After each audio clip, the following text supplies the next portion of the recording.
The United States extradited Tawahir Hussain Rana to India to face justice for his role in planning the horrific 2008 Mumbai terrorist attacks. Some people watching may not remember these, but I encourage you to look them up and to find out exactly how horrible this was and the importance of this situation today. These attacks resulted in the tragic loss of 166 lives, including 6 Americans. Tahawwur Hussain Rana की पैदाइश और परवरिश पाकिस्तान में हुई। Medical की पढ़ाई करने के बाद राना पाकिस्तानी सेना के मेडिकल कोर में शामिल हो गया। राना की पत्नी भी डॉक्टर थी। 1997 में राना और उसकी वाइफ कनाडा चले गए और 2001 में कनाडा के नागरिक बन गए। साल 2009 में अपनी गिरफ्तारी से कुछ साल पहले राना ने अमेरिका के शिकागो में एक इमिग्रेशन और ट्रेवल एजेंसी खोली। अदालत में सुनवाई के वक्त ये सब सामने आया। शिकागो में डेविड हेडली के साथ उसकी पुरानी यारी फिर से शुरू हो गई। हेडली ने जब मुंबई पर हमले की तैयारी शुरू की तो उसका कई बार रेकी के लिए मुंबई आना जाना शुरू हुआ। किसी को शक ना हो, इससे बचने के लिए हेडली ने राना की ट्रेवल एजेंसी की एक ब्रांच मुंबई में खोली।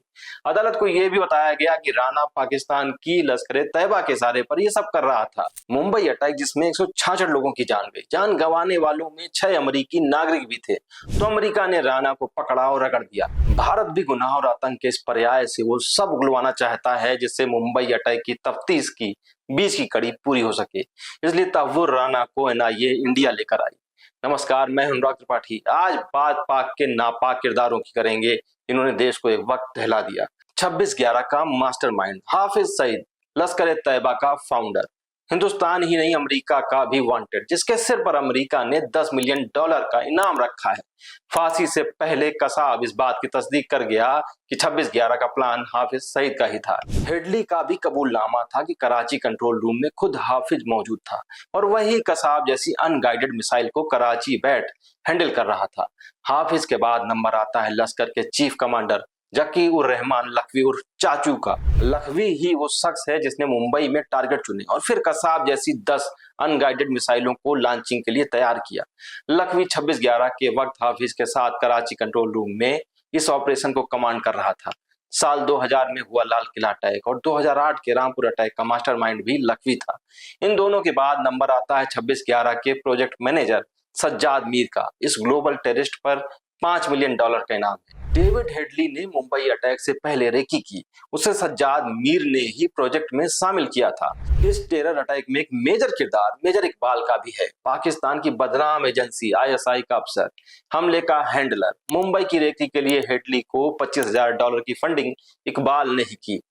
पाक पर इल्जाम ना आए इसलिए मेजर इकबाल को पाक आर्मी ने भगोड़ा घोषित कर रखा है, मगर ISI इसे पाल रही है, इतना तो आप भी समझते हैं। मेजर के अलावा इलियास कश्मीरी, हरकतुल जिहाद का कमांडर, जो अलकायदा से भी जुड़ा था, 2010 में जिसे वैश्विक आतंकी घोषित किया गया। हेडली की गवाही थी कि इलियास कश्मीरी भी 26/11 टेरर अटैक का हिस्सा था। इसके बाद नाम आता है डेविड कोलमैन हेडली का, जिसका असल नाम दाऊद गिलानी है।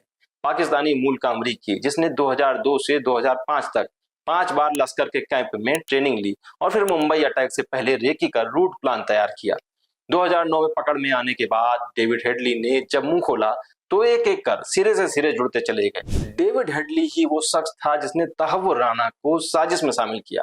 हेडली ही वो कड़ी है जो तहव्वुर राना और हाफिज सईद को जोड़ती है। 2011 में एनआईए ने तहव्वुर राना पर चार्जशीट दाखिल की और तब से उसे भारत लाने की कोशिश चल रही थी। अब जब तहव्वुर राना एनआईए के हाथ लगा है तो एनआईए जानना चाहती है कि 26/11 हमले में किसकी क्या भूमिका थी। हमले वाले दिन 26 नवंबर 2008 को उसकी लोकेशन कहां थी? 8 नवंबर से 21 नवंबर 2008 के बीच वो भारत में ही ठहरा था। किन लोगों के संपर्क में था? देश के अंदर कौन गद्दार है जिसने उसे मदद की? यकीन मानिए, अगर इन सवालों के जवाब मिलते हैं तो कई सफेद पोश भी बेनकाब हो सकते हैं, क्योंकि बगैर विभीषण के लंका भी नहीं ढाई जा सकती।